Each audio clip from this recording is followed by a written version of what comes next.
Welcome to Beyond Your Why podcast, where we go beyond just talking about your why and actually help you discover and then live your why. You see, we believe that knowing your why, that driving force behind every decision you make and every action you take, is the essential first step to really knowing yourself. It allows you to move forward faster and have a bigger impact. If you're already a fan of the show, then you know that every week we talk about one of the 9 whys, and then we introduce you to somebody with that why so you can see how their why is played out in their life. This show will be more powerful for you if you've already discovered your why. If you still need to do that, head over to whyinstitute.com and discover your why today. It'll only take you about 5 minutes. Now, let's meet today's guest. Welcome to Beyond Your Why podcast, where we go beyond just talking about your why and actually helping you discover and then live your why. So if you're a regular listener, you know that every week we talk about one of the 9 whys, and then we bring on somebody with that why so you can see how their why has played out in their life. And so this week we are going to be talking about the why of challenge, to challenge the status quo and think differently. So if this is your why, then you don't believe in following the rules or drawing inside the lines. You want things to be fun and exciting and different. You rebel against the classic way of doing things. You typically have eccentric friends and eclectic tastes, because after all, why would you want to be normal? You love to be different, think different, and you aren't afraid to challenge virtually anyone or anything that is too conventional or typical for your tastes. Pushing the envelope comes naturally to you. And so today I've got a great guest for you. Her name is Magdalena Mook. Magdalena brings experience in fundraising, coaching, and consulting and associate management. Currently, she offers her vision and strategic direction as the CEO of International Coaching Federation, ICF, where she acts as a partner to the ICF's Global Board of Directors since 2005. Magdalena previously worked with the Council of State Governments and as the Assistant Director of National Policy and Director of Development. Magda is a trained professional coach and systems facilitator. Magda is a frequent speaker on trends in coaching and leadership development, regulation, ethics, and social progress. Magdalena received her MS in Economics and International Trade from the Warsaw School of Economics in Poland. In 2019, Magda was recognized as the #1 coach global influence by Marshall Goldsmith's Thinker 50, and was a finalist for the Thinker 50 Distinguished Award in Coaching and Mentoring.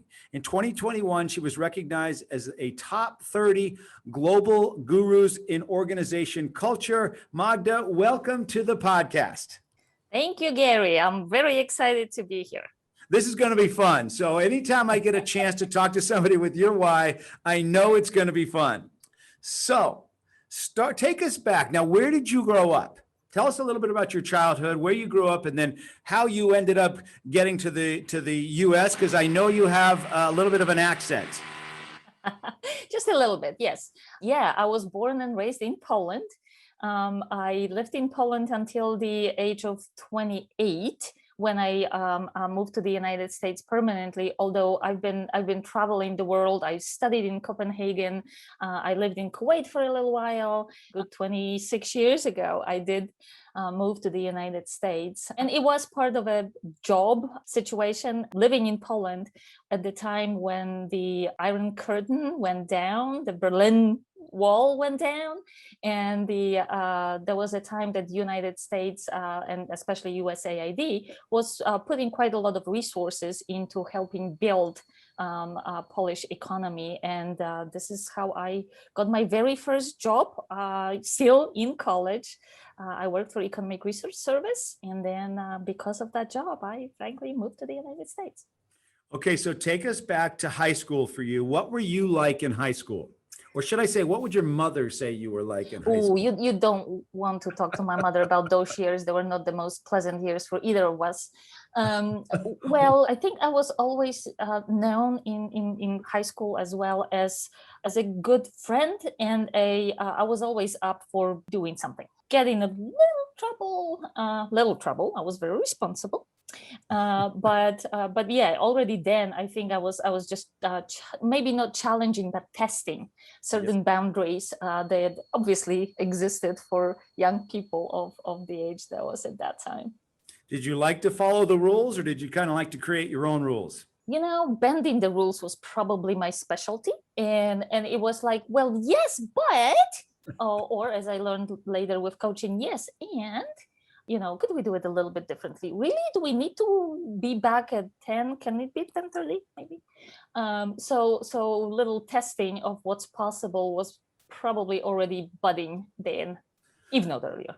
So when did you first realize, if you were to look back, when do you think you first realized that maybe you didn't think exactly like everybody else? Maybe you had a little bit different perspective, or, just maybe you didn't want to do things the same way everybody else wanted to do them.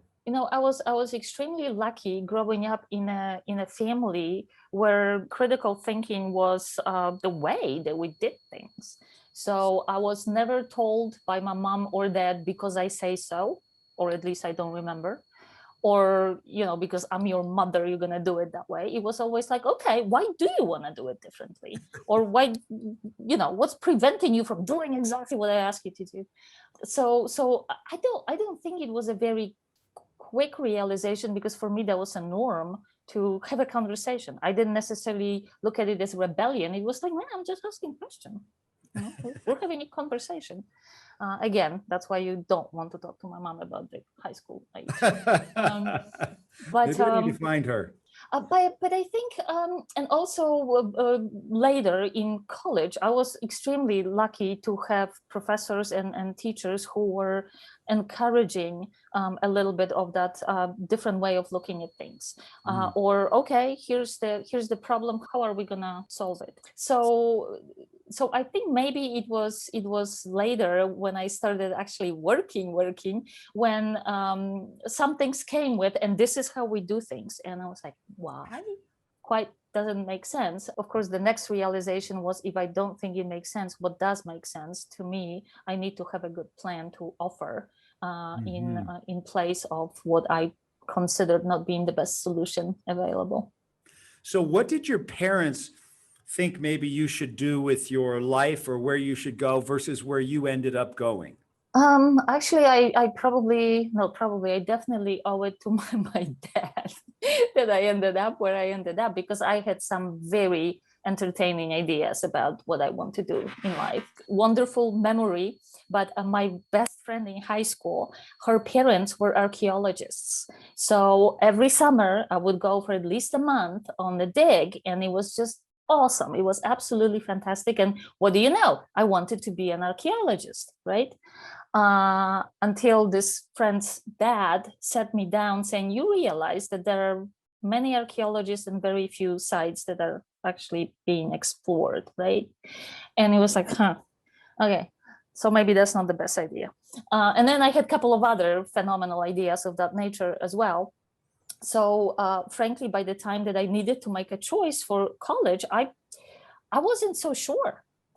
So sure. So I sat down with my parents, and my dad said, well, you like math, you like logic, you like all this good stuff. How about economics? And I'm like, ew, that's boring. That's plain boring. But then he said, well, yeah, okay, but that could prepare you for just about anything else you want to do, which I ended up with international trade and international relations, which is fascinating and still is fascinating for me.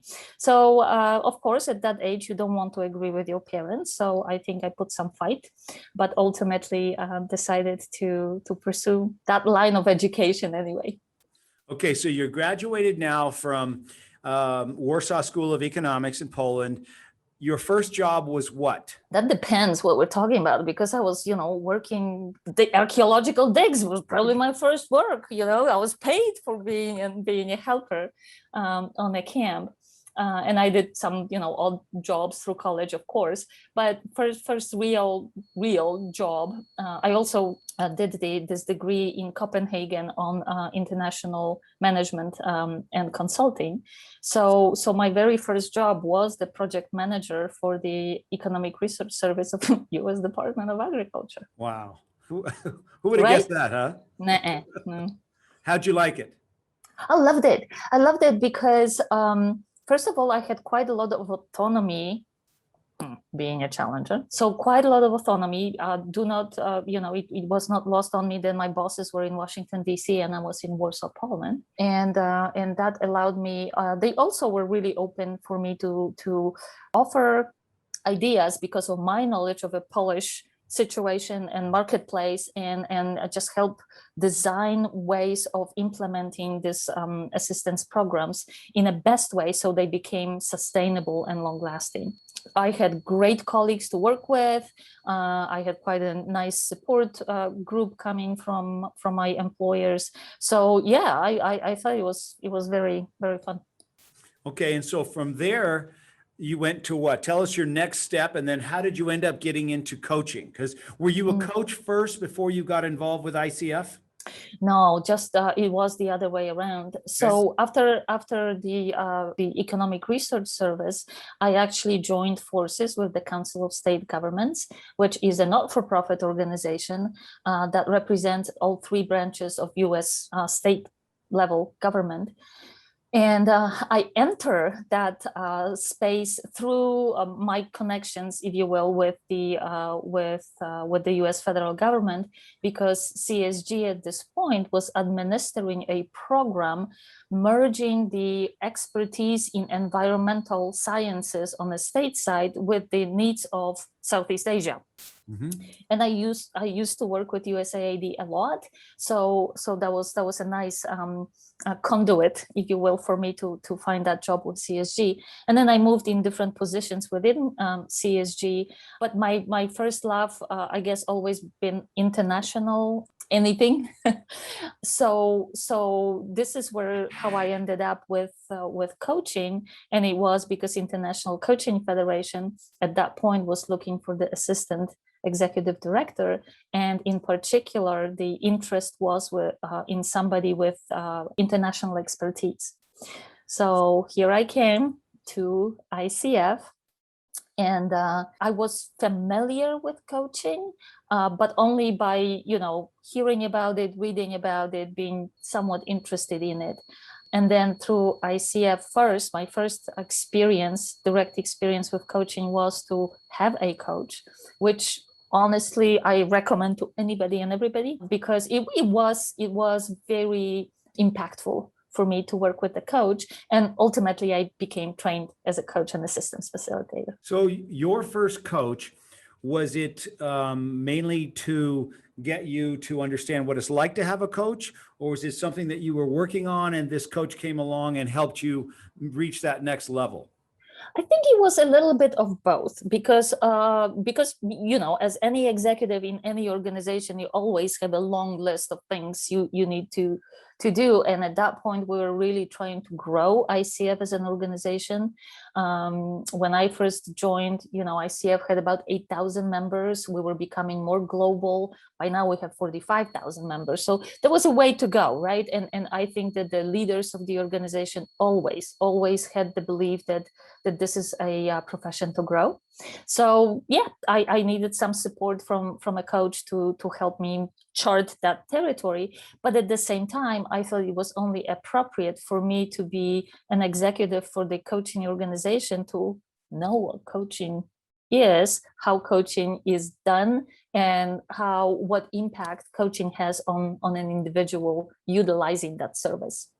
So when you took over, when did you take over as the CEO? Excellent question. I want to say, so I started with ICF in 2005, and I think it must have been 11 or 12 when I became a CEO. Okay, so you've been CEO now for, let's say, 8 years, mm-hmm. 8 or 9 years. So what has been the biggest changes now that you've seen within ICF from the time you took over to where you are now? There would be a different questions between what are the changes within ICF vis-a-vis what are the changes within coaching industry. And some of them are, of course, parallel, because we try to be responsive to the needs of the profession. Well, one humongous change to ICF is that we are way bigger. As I said, when I first started, 8,000 members, 45,000 members right now. We were predominantly North American. When I first started, right now, less than half of our membership is in North America, and that includes Canada. When I got hired, there were 5 of us staff members. We're 85 now. Wow. So the scale and scope of the organization really changed. ICF offers credentials for individual coach practitioners. We had about 1,000 credential coaches. We are at 35,000 right now. So I think the growth of ICF mimics or reflects the growth of the coaching profession. And when we look at this angle, coaching started as more of a life and vision enhancement. It quickly found its way to business, then public sector, and now social progress sector. We saw the advent of internal coaching in addition to external coaching, team coaching, supervision, mentoring. Coaching is really expanding, and ICF as an organization is trying to be a little bit ahead, and sometimes we'll find ourselves behind to catch up quickly and be a relevant resource for our members and clients alike. Mm-hmm. Yeah, I know if I look at my own life, when I've had the most growth, when I've had the most moved the fastest is when I've had a coach. And then you look back and you think, now, why the heck did I stop having a coach? I mean, what was I thinking? Because you make these big strides and I got it from here. Okay, I got it. And then you go back and you're like, okay, now I need another coach again. And maybe that's just typical. Is that kind of what you see? There are different ways, of course, people approach it. Most people, yes, it is quite typical. You have some issue you're working on, and then you hire a coach, you work your plan out, you have your accountability partner, and then you're good to go. And frankly, that's how it should work.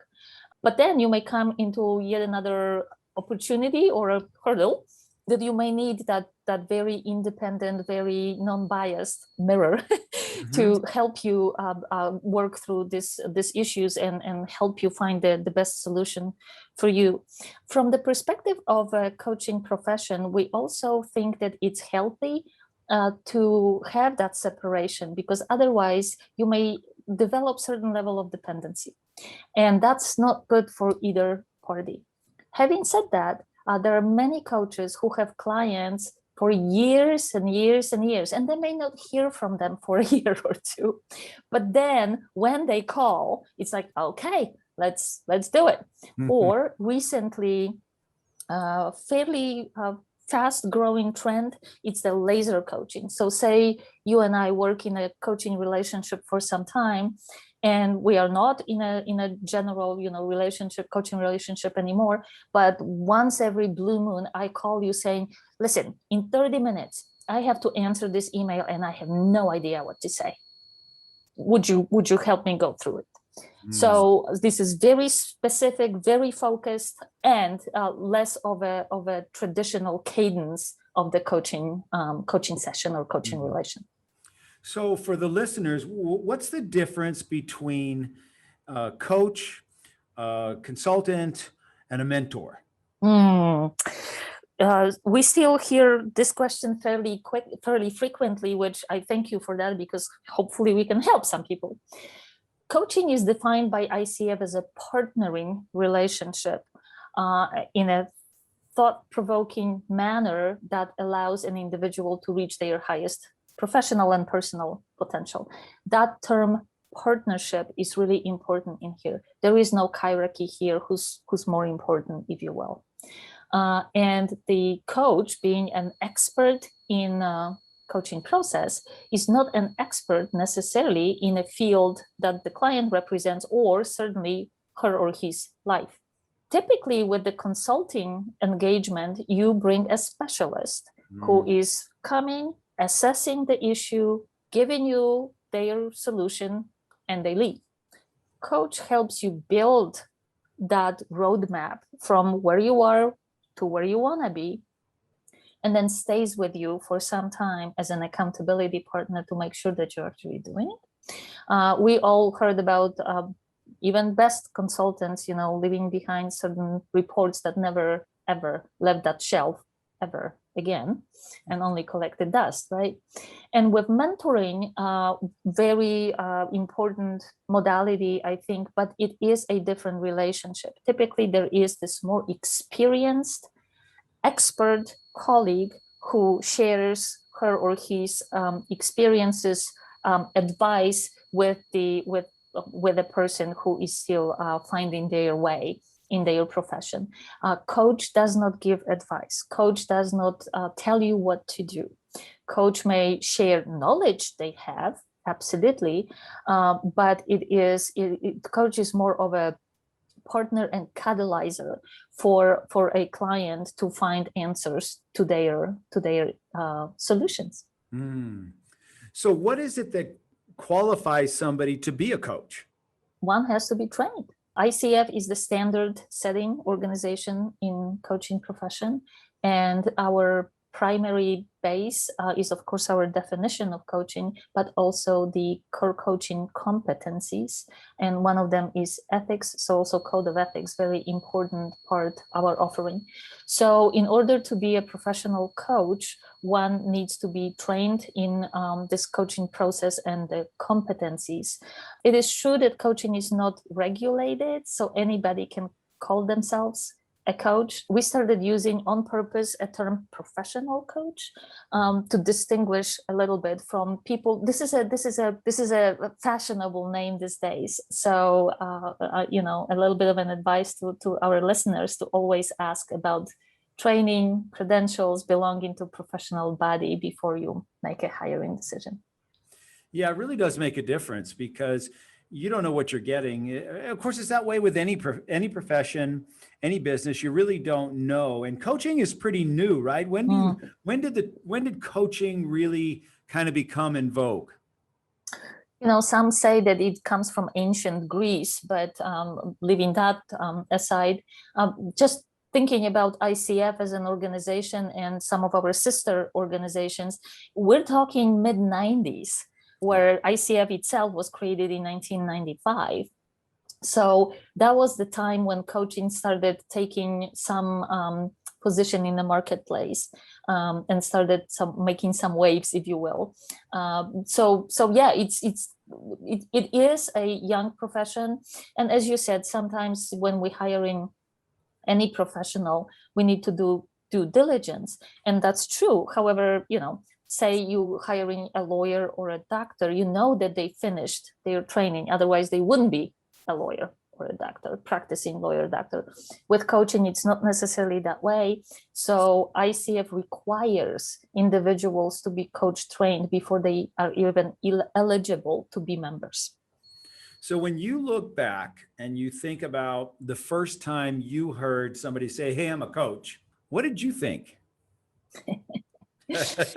Well, we can't be so righteous about the term because we borrowed it from another profession. Mm-hmm. Having said that, if you go to the origins of the term coach, it actually is one of these big buses these days. But in old days, the coach, it was a way of moving from point A to point B, and that, frankly, what coaching is, helping somebody to come from point A to point B.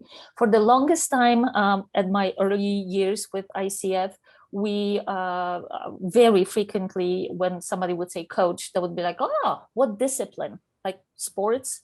Yeah. If not, that was but these big buses, yes. And even then, I remember that we often spoke more about what coaching was not than what coaching was, because much to your earlier question was like, "Oh, it's consulting, yes? No. It's counseling, yes? No. Must be therapy." No. So that no was more prominent than talking about what coaching is. Fortunately, it's very different these days. When people say I'm a professional coach or executive coach or life coach, it was, "Oh yeah, okay." So when I was getting ready to talk with you, I went on Google and I Googled your name, and these videos came up, and I watched you in a video.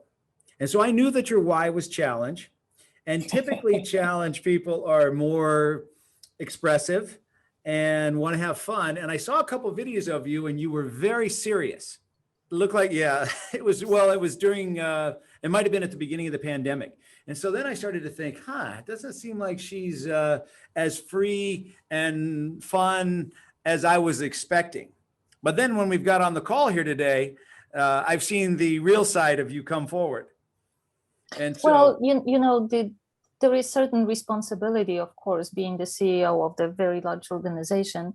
And especially at the beginning of the pandemic, it was not just that our members were hurting, and they were hurting, but their families, their livelihoods, their entire countries were in difficult circumstance. So I think that called for a little more serious tone in those presentations.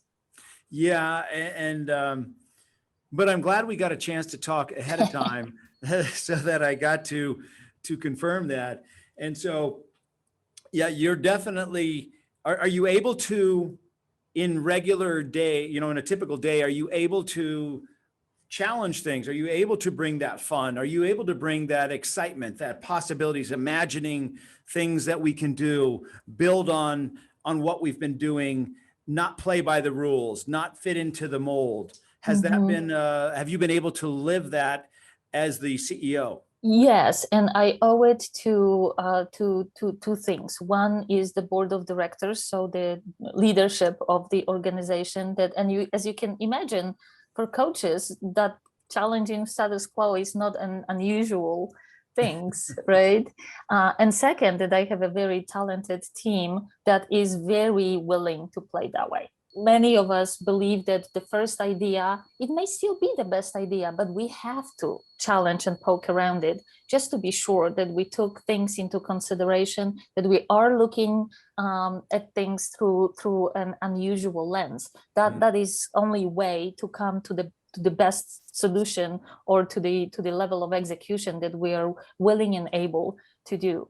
And just being a little bit funny here, but being CEO, you create some of these rules. So, I can create the rules that there are no rules. So share with us a story of where you challenged the way things were done, where you thought differently, where people were saying, this is the way we have to do it. And then you were able to think differently. So the really big one that comes to mind is that for quite a long time, ICF operated as the organization for and of professional coaches. However, when you looked into the beginnings of ICF, the purpose was to promote coaching profession and looking broader. So as we started growing bigger with membership and everything, as we offered credentials, as we offered coach training, I was thinking, we are limiting ourselves by our own design. We are limiting ourselves. My probably biggest shift happened when, based on research, we do a lot of research, often partnering with other organizations. That particular one was done with the PricewaterhouseCoopers, and we noticed that the fastest growing part of a coaching continuum is leaders and managers utilizing coaching skills in their style of managing. By our own definitions of who is a member, we didn't have space for those people in ICF. Nothing for them. And we also started seeing that more and more corporations were picking up coaching, utilizing coaching, building coaching cultures. Again, we had nothing for them. So we were thinking, or I was thinking, it's like, well, this is an accelerator. This is not even an incubator. This is an accelerator of how coaching is being perceived in the world, and we don't have a say. That's not okay. So this is why I proposed the transformation of our organization to focus on 6 very specific areas and create the influence of the coaching profession in a much greater way than it has been done before. It was not an easy project. It's a multi-year project. It's not inexpensive. Mm-hmm. And it was definitely doing things differently. And how was it received? I think originally when I presented the concept to the board, there was a great excitement about it. And then, as you know, the devil is in the details. So it took us quite a long time, literally a couple, if not 3 years, to iron out more details and specifics, because after all, the board, being the fiduciary for the organization, had to know that this is a viable proposition, and we can afford it. We can actually become even bigger if we do it, and we did. That's awesome. So what is your vision then, Magda, for ICF? Where do you want to see it go in the next 5 years, next 10 years? I would like for coaching, and therefore ICF being a spokesperson, if you will, for coaching, to be truly recognized as a viable systemic solution to a lot of issues that we are facing right now. My staff will probably roll their eyes when they hear it, but I've been known for banging on the table saying, I want us at Davos, and I do. I want us to sit at that table and be a partner in developing solutions for individuals, organizations, systems, countries, regions, the planet. So I want coaching to be fully recognized for a profession it is, and fully accepted and embedded in just about everyday life, as our mission will tell you, coaching being integral part of a thriving society. There are two, for me, super important words. One is integral, and second, thriving.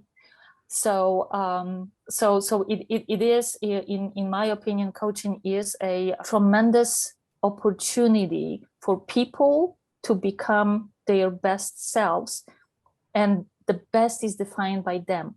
And therefore, our entire environment being more productive, being more healthy and peaceful. So I want, for ICF, I want the voice. I want the voice. The voice.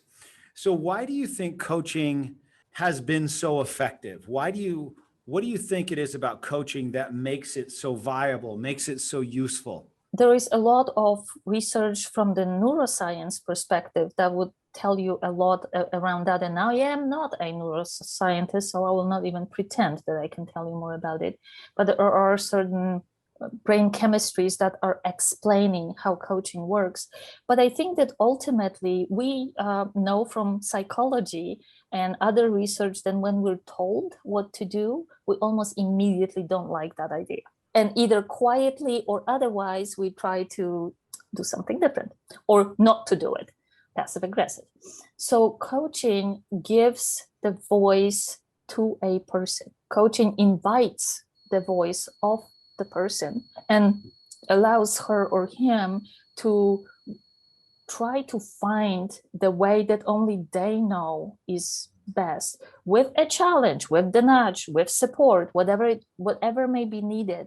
But at the end, when the solution is being arrived at, you as a client already bought into it. So the possibility that you're actually gonna implement it is significantly greater because of that. And so this is at the individual level, and at the organizational level, it is bringing people together with unified mission, unified goal, and helping everybody find appropriate role that they play in that endeavor. And again, giving the voice. Nowadays, we're talking about the need, not necessarily just because of a pandemic, but definitely as an outcome as well, is a need for a different type of leadership. And that one of the trait of this new leadership is self-awareness. Coaching is another great to help people become more self-aware, and therefore being more empathetic, therefore being more open, not to always have to have an answer, but instead involving others in creating solutions. That's great. We talk about that a lot as well. You know, the first step in performing at the highest level is self-awareness. Yeah. And the first step in self-awareness is knowing your why. because until you know that, it doesn't have as, you could talk about how you're going to do something all day long, but if you don't know why you're doing it, it doesn't have as much impact. Indeed. Mm-hmm. And so, well, last question I'm going to ask you. All right, I'm ready. I think. I'm bracing up. What is the best piece of advice that you have ever given, or the best piece of advice that you've ever gotten? Let's start with the piece of advice I've ever gotten. And two people come to mind. One is my late great-grandmother, who would say, "Child, be good to yourself. If you're not good to yourself, you can't be good to anybody else." It took me ages to understand what she was talking about, but I found it very, very profound. And maybe a little bit on the heels of the same advice was my also late father, who said, "Do whatever you want. Just have fun and be good at it." That fits you perfectly. Yeah, speaks to a challenge, right? Yes. And the one that I given, well, that's definitely in the eye of a beholder, I'll say. So we will have to ask those poor people who were talking to me. But I think, and this is very much my way of thinking, is don't be afraid of just trying things. Don't come from the perspective of fear. Don't be do your due diligence, but don't be afraid of little experimentation, because otherwise, how do you know what's on the other side of that mirror, right? Yeah, that's awesome. And those have fit perfectly with the why of challenge. Can't leave it behind me, huh? Yeah, we have a mutual friend in Paul Allen, and he mentioned something when I asked him that question. He said something similar to what you're saying, which was, don't take advice from somebody who doesn't think like you. And I thought, I had never heard that before, but it really makes a lot of sense, because if they don't think like you, advice they give you probably won't work for you. That's really quite true. And yet I would challenge it a little bit, saying, yeah, me too. Do seek advice of somebody who doesn't think like you, because they may bring the aspect or an angle of the situation that I would never think about, because I don't want to think about it. And they would. I don't have to take their advice, but I would probably seek their advice here and there, just to test the concept, just to test if I'm on the right track. So since your why is challenge, and I said that was my last question for you, it's not going to be my last question for you, because it made me think of one more thing. Sure. Do you tell us about, not about a specific, but your friends and the people that are in your circle, are they all similar, or do you have a very diverse type of group that you do things with, hang out with? What is that like for you? If we start even looking into a staff of ICF, even if you tried, you would not put the more eclectic group of people that we have. We have every walk of life, and that's one of the greatest joy of that team. It's in our job description. You have to have sense of humor, otherwise you're not going to survive it. And as far as my friends, I would say, again, depends on the definition. Yeah, they have something in common. They're a little bit on the crazy side, all of them. But no, I would say there are people who are willing. They are willing to test, willing to challenge, willing to and take it exactly as it's offered, not as some kind of a bad intention or anything of that nature. So yeah, I have artists, painters, writers, dancers, musicians. Why do you have such an eclectic group of friends and such an eclectic group of people at ICF? Why is that important to you? I take energy from being in the diverse environment. I love learning from them. I love learning with them. And it just offers, I think, through them, through their lens, I'm expanding my own horizons. quite significantly, just knowing what's out there, just knowing it's possible. I love that. I asked that same question to another gentleman that has your why, and he's one of the world's leading economists of all things. He writes a weekly email newsletter to millions of people, trying to tell them what's going on in the world. And I asked him that same question. And he said, well, the reason I have such an eclectic group of friends is because if I only look at what's going on from my own eyes, then that's all I see. But if I look at it from all these other angles, I get to see the real picture. And if my job is to tell the world what's really going on, it can't just be from my own eyes. Yeah, that's true. And to me, it's just fun. It's just fun to see this different perspective and just saying like, I would never thought of that, but that's interesting. That's awesome. Well, Magda, thank you so much for taking the time to be here with me. And I've enjoyed getting to know you, getting to hear your story, getting to see your smile, since I didn't get to see it on the other picture and video. And so it's good to see that challenge definitely does come true. Well, you know what? I hate to do this again, but now every time I'm about to let you go, something else comes into my mind that I have to ask you, because one of the challenges that somebody with the why of challenge has is in being an employee. They make great visionaries, but I don't know that they make good employees. What do you think about that? Are you a good employee, or are you I'm a fantastic employee. What do you mean? No, there is something very true to that. And as I said, my very first job, I was my own boss. And that probably spoiled me even more into the challenge category. And then thinking of my job track record, I fairly quickly was able to raise to the level of being just about my own boss, and only the chairman of the board was above me. So I actually do love people who are challenging me on our staff. In fact, I invite them. I said, guys, I love to be wrong. Just you have to convince me that I'm wrong, and we're good to go with whatever you're proposing. I love it. So I, maybe not being myself the best of employees, I very much invite and truly appreciate when the challenge is coming my way. No, I love it. Okay, now I'm going to let you go. As soon as I get ready to let you go, something pops in my head, and I got to ask her. So, but thank you so much for being here. If there's people that are listening, because I know there'll be a lot of coaches listening to this as well, and they want to get involved with ICF, what should they do? What's the process? If they want to get involved, in touch with you, maybe to speak with you, what would be the best way to do that? Sure. I would like to invite everybody to visit our website, coachingfederation.org. You can find a lot about ICF, about a lot about coaching, including a microsite, Become a Coach, that talks to what does it take to be a coach, and not only how to get trained, but also what it means to run a coaching business. And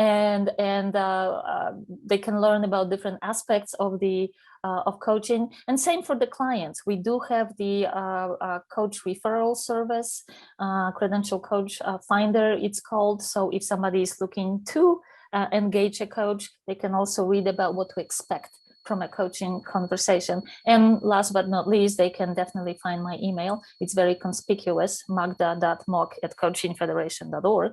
And I'll be very happy to speak to anybody who's interested in coaching, has observations, have opinions, whatever that might be. That's another belief of mine, that if we're not listening, we don't know. Oh, I love it. Magda, thanks so much for being here. I look forward to staying in touch as we go on our journeys. Thanks so much, Gary. It was fun. So it's time for our new segment, which is Guess the Why. And today we're going to be talking about the why of famous person of Tiger Woods. So what do you think Tiger Woods' why is? Everybody knows him, most famous athlete, current athlete, was an amazing golfer, very early on, became the top golfer in the world, had some problems, kept changing his swing. So think about that.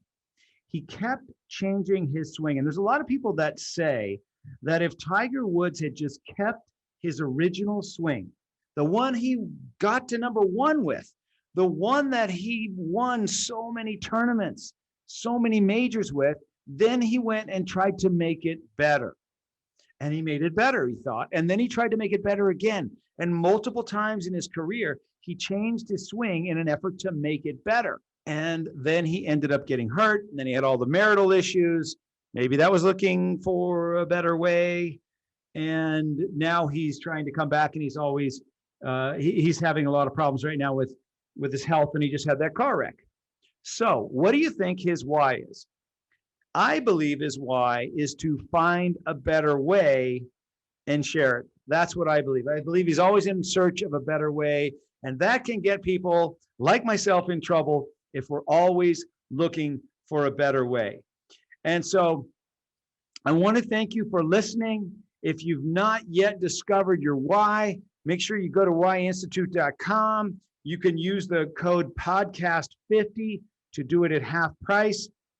If you love the Beyond Your Why podcast, please don't forget to give us a review or a rating on whatever platform you're using so that we can bring the why to more and more people. Thank you, and I will hear you and see, and I'll be back next week. Thank you. I really hope you enjoyed today's episode and that through today's guest, you heard how important it is to know your why and how impactful it can be in your life and the lives of those around you. Be sure to head over to whyinstitute.com and discover your why today.